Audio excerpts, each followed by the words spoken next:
இவ்வளவு அழகா வரவேற்று இவ்வளவு உற்சாகத்தோட இந்த கிரிக்கெட் போட்டி நடத்திட்டு இருக்காங்க.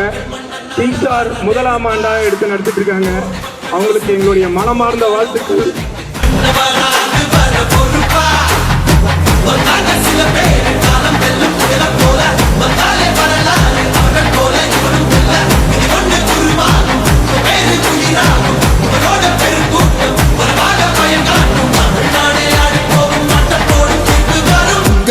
உங்க விஜய் உயிரென்ன வரனா